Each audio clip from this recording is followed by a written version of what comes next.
Nevels. Hey, How are Laura, how are you? you doing today? I'm good, thank you. All right, Kevin Nevels running for place 4. Thank you for being with us today. I'm going to let you do a little intro and then we'll get ready and we'll jump in the questions. Well, thank you so much for that introduction. Hello, everyone watching. My name is Kevin Nevels, and I am running for place 4 on the Coppell City Council.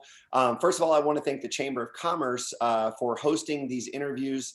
I know with the pandemic and current situation that we're still in, it's been a little bit more difficult for us to get out and meet as many people as possible. So I appreciate any opportunity to get out and kind of let people know who I am and why I'm running. So thank you so much for this opportunity. We appreciate it. Fantastic. All right, let's jump in. Why are you running for city council and why should voters choose you over your opponent? Well, I appreciate that question. First of all, the main reason why that I'm running for city council is, I'm going to kind of give you a little bit of my background. So my family moved here in 1997, and I was about to start my freshman year of high school. I'm a proud graduate of Coppell High School, class of 2001. And actually, that's where I met my wife as well, was at Coppell High School. So, our roots run deep here in Coppell. Um, this sounds a little cheesy, but I just love this community, and that's the big thing for me is I've been serving in Coppell for nearly a decade through various volunteer organizations, through the PTOs, and through the Chamber of Commerce, and on various boards. Very proud to serve on the Vision 2040 committee as well. But I just love this community, and my wife and I are so fortunate enough to raise our family here. We also have a small business here. This year we'll be open for 11 years here in town. So we care about this community a lot, and through our service and through our years of giving back, we've grown to know the community really well. Know a lot of people in the community, and honestly, I just felt called to serve after the events of the pandemic and everything. Actually, last year I was the chairman of the board of the Chamber of Commerce, and I got to see firsthand the devastation that that was caused by the pandemic to our small business community, as well as the members of our community, the citizens here. And I didn't feel like my work was done, so I took what I thought was the next logical step, and decided to run for this place because I want to continue to serve Coppell. Now, the second part of your question is, why should the citizens of Coppell vote for me versus my opponent? Is I've spent many years volunteering in the city, giving back, as I said earlier, and I think that I have the experience that it takes to really understand what what the position calls for. I'm a very proud graduate of Leadership Coppell, where you go through and learn about all the city departments and what the city does. And I think that experience, lends itself to me being successful in that role. I've also, since the beginning of the year, even before I filed, I've been watching all the city council meetings just to make sure that I knew exactly what was going on. I've been in attendance in every meeting. So if elected, I'm ready to hit the ground running. So honestly, I would ask that, I would ask for everyone's vote, because I think that I'm the most qualified candidate based on my experience in volunteering in the city. Fantastic. All right. And Leadership Coppell is a great program. Heard it a couple times during this, and I've taken it, and it is a fantastic way to get to know the workings of your city. Absolutely. I tell you what, our staff is, we've got some amazing staff members, and getting to know them, I think better prepares me as well, because I've already got a relationship with a lot of those. So I could just hop right in. Love it. What are 2 or 3 of the most important actions you would take if elected, and how would you advance them and pay for them? So I think the first thing is it's kind of an action, but there's something going on that I hope that the citizens know about. There's a sales tax rule that's going on through our city right now. So the Texas Comptroller has changed the way that sales taxes are collected and distributed in our state. This is set to go into effect in October of 2021. It was actually delayed. It was supposed to go into effect last year. So our city's been preparing for this. So they've already done a lot of cuts and stuff like that, which I support, because they were getting ready for this to happen. But basically, what's happening is it's a sales tax origination versus destination issue. So right now, if you buy something online and it originates from one of our Coppell warehouses on the west side, Coppell gets to keep that sales tax money. That rule is going to change. It's going to actually go, let's say hypothetically, if somebody lives in Irving and they order something, the sales tax is going to go to Irving. Okay. What that means is that the Coppell is set to lose many millions of dollars in sales tax revenue. And it's somewhere in the neighborhood of 10 to 20 million. And the reason why I'm not giving an exact number is because we're not quite sure yet what the impact is going to be, because we're going to lose some sales tax, but we're going to gain some sales tax. So we just don't know where that's going to land. To me, that's priority number one, because that's revenue that the city, relies on to provide the high level of services and the amenities that the Coppell citizens, are accustomed to, in our community. So basically, the way that I would advance that is we've got to make sure that we are taking a close look at the budget. I do commend the city leadership so far, because they were preparing for this. Luckily, they while in preparing for this, the timing of the pandemic hit, so we were actually also prepared for that as well, due to any losses in sales tax revenue as well. So the biggest thing we've got to do is the budgeting process is key in all of this. We've got to run a tighter ship. And that's what the city leadership has done so far. I think that would be the biggest thing. The second thing that I think that we need to look at is help and support for our small business, because I am a small business owner and I've been involved with the Chamber of Commerce. I've seen, that frontline devastation. We've had many businesses close. Our restaurants have been hit really hard. Our service-based businesses, where we need people face to face, which is the type of business that I have, has been affected as well.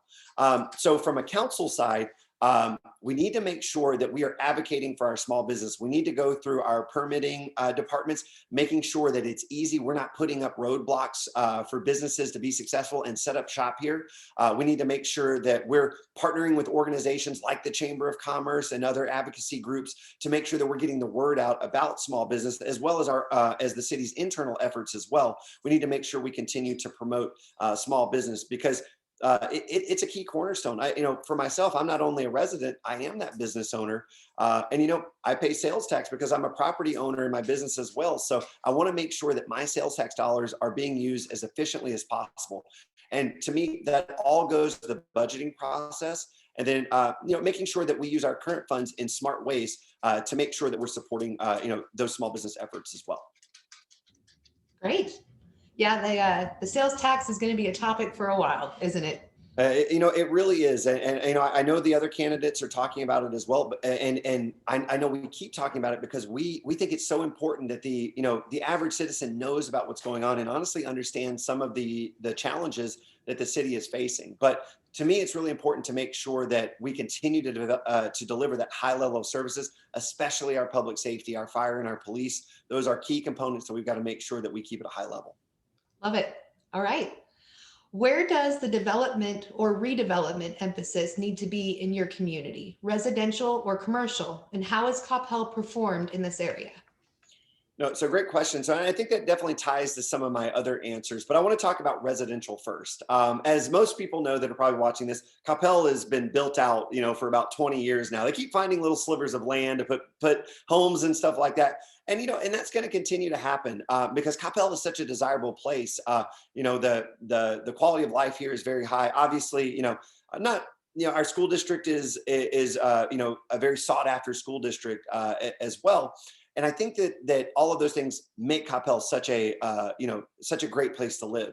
But we're already starting to see it now, where the redevelopment process on our residential side is already starting. We're already starting to see some older housing stock be torn down, and new housing stock built up. I was actually just on Oak Grove yesterday, and you see the big beautiful houses there that are being put there, and it just kind of shows that because Coppell is so desirable, you're going to have that redevelopment. So we need to make sure, again, kind of on our building and permitting side, in our planning and zoning boards, that everyone's kind of prepared for that. And we want to make sure that, that the houses that are being brought in, nice, high quality homes. We want to make sure that we're keeping Coppell that nice place to live as we have. On our commercial side, I definitely think that Rule 3.334 is going to, have that impact like we talked about earlier. So we need to look at what type of big businesses that we bring in to make sure that those types of businesses are going to keep sales tax in our city. And I think that's important to look at as well. I think Coppell, with the rules that were in effect, have done a good job because those big businesses have helped take some of the tax burden off of the residents. So for us, I think those are the two main areas that we need to look at, but we need to be conscious when big business is coming in that those tax dollars are going to stay in our community. Important stuff. Okay, great. Does Coppell deliver services in the most cost-effective manner? Please be specific about improvements that you would advocate. Oh, so great question on this. So as I referred to earlier in the interview, we talked about, how all the city departments, they basically had to come together in the budgeting process and say, okay, we've got to cut stuff because Rule 3.334 is coming. Okay, so they slashed about 13-ish%, out of the budget, which is, that's a lot of money. It's about 13-14 million dollars out of the budget. So which is awesome. All right. Some of those cuts are not sustainable because I don't know if everyone knows, but there is a hiring freeze, in the city. There's also merit increase freezes as well.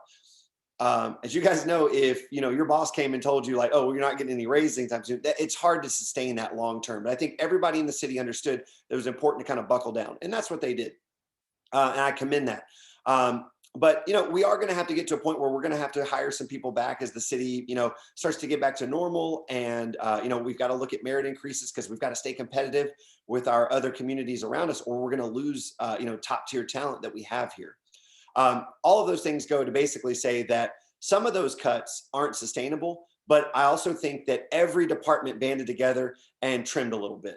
And that's what we really have to do. We've got to make sure that and this kind of goes back to the budgeting process, that we're running a lean city, but we're also still delivering those services at that high level. So the biggest thing I go to is just specifically budgeting. We've got to go make sure that process is done thoroughly. We've got to have an educated council, and I think that's important. Is we've got to have a council that knows all the departments, knows their needs, knows the upcoming projects that are coming, what kind of timelines those projects are on, to make sure that we're not taking on too much too soon. If we can spread things out, and so we can spread out that cost as well, that's going to help us all with our budgeting process. So, but basically, just to kind of get back to the question, is we've just got to make sure that we're being as thorough as possible with that budgeting process, to make sure that we're still delivering that high level of service throughout the city. Great. And lastly, please rate the transparency of decision making in your city. All right, so this is a very interesting question because you hear the word transparency and you think about one thing and then you think about the decision making. I actually think that transparency as a whole in the city, is at a pretty high level if you go look for it. And here's the thing: is that all the website has been redone recently, so you can easily find meetings and stuff like that. I think the biggest problem that we have is that we aren't delivering information and content where people are. We live in a different world than we did 10 years ago. Social media is much more present than it was 10 years ago. People consume their content in different ways. So we as a city need to be proactive to make sure that we're not only getting the information out there, which I think that the city is. Everything is available to you if you want it through open records request, or being able to go to the website and view the city council meetings and stuff like that. All the agendas are available, so you can see everything that's out there. The problem is that are we getting that information directly to the people where they are? And I think that we need to look at embracing I think newer ideas of consuming that information. So making sure that we're utilizing Facebook, but not only just Facebook and just putting it on our Facebook page, but like trying to get involved with like Facebook groups where people are. As you know, I just said I graduated class of 2001, so I am a hair on the younger side, as well. But I think that is a positive thing because I grew up in the Facebook age, and I grew up when social media was developing. So I think I can bring a level of expertise, which is important. Also through my small business, we use Facebook every day, to get our messaging out. and we've got to reach our customers in our, in our business. We got to do the same thing with the city. We've got to go where people are to make sure people know what's going on. Just I will tell you, recently I attended a budgeting workshop within the city, and it was great. We had city manager's office was there, every department head was there, and no one else was there. It just there was a couple of other candidates that were running. A current council member Roden was there. Council member Wes Mays was there, and myself and another candidate was there. Now I know we have online options. I'm not saying that people didn't tune in, but there were a couple of emailed questions that were sent in. But like you had everyone there in the city that was there, and there just wasn't a lot of participation. And what a great opportunity for you to learn exactly how your city is running, where your tax dollars are going, what projects are coming up. And I get very passionate about this stuff, just because I think it's important. And I think that we can do a better job of engaging people. And I want to be at the front line of that. Fantastic. Almost forgot where my mute button was. Yes. Yes, it's very exciting. As a resident myself, I will say that, finding out that someone's going to make sure that the information is easily accessible to me as a resident, that's important. So, and being more involved and making sure I have a say and a hand in what's going on in my town. So I love the enthusiasm of wanting to make sure that information gets out. Kevin, thank you so much for being here. I'm going to give you a moment to have a closing statement to our viewers and our voters. Anything that we missed or didn't touch on, or just a lasting impression that you would like to give everybody. Absolutely. One thing that I'll kind of close with is, the slogan for Coppell is a community for a lifetime, right? I'm very fortunate because, me and my wife's parents, they live here in town. I live here in town, obviously, with my wife, and then my kids are with us as well. So we've got 3 generations that live in Coppell, and I get an amazing perspective, from our parents, from ourselves as being business owners, and then our children, their experience, and obviously with the school district and things like that, and then how they enjoy the amenities and the parks and things like that as well. So I think that's that's an awesome thing that I get to have, is that I do get that personal approach, but from many different angles. And I'm really excited about the opportunity to get to serve this community. I love Coppell. It's one of the reasons why we put our business here. I've met, through my business, I've met so many amazing people, and I want to serve them, and I want to serve you guys. And so I really appreciate the time and watching this interview. I appreciate the consideration. I would really appreciate your vote. And just a couple things. Early voting is just around the corner. It's going to start May 19th. So please get out and vote. And here's the deal: is that even if I'm not the vote for you, please go out and vote. It is a May election. The turnout tends to be a little bit smaller on those. So please just show up, make your voice heard, and go vote. And remember, the big day, election day, is May 1st. So I hope to see you guys out there. I'll be out at the polls, so make sure you come by and say hi. But I just want to say thank you so much if you took the time to watch this video. And please reach out to me. You can find out information about my candidacy at kevinnevels.com. That's Nevels. kevinnevels.com. Email address is info@kevinnevels.com. And my cell phone number, please reach out, call or text 469-323-0345. I want to hear from you, because if I'm elected to serve, I want to hear your voice, and I need to know what's important to you. So that's what I would ask, is that, please don't be afraid to reach out. I'm here, I'm available, and I would very, very much appreciate your vote to serve Coppell. All right. Thank you, Kevin Nevels. Kevin Nevels, place 4. Elections are coming up. Thank you so much for being here and taking the time to talk with us. I really appreciate it. Thank you so much for doing this as well. I know you're busy with the chamber, so I appreciate you taking time out of your day to talk with me. All right, Kevin. Well, thank you for being here. Thank you, guys.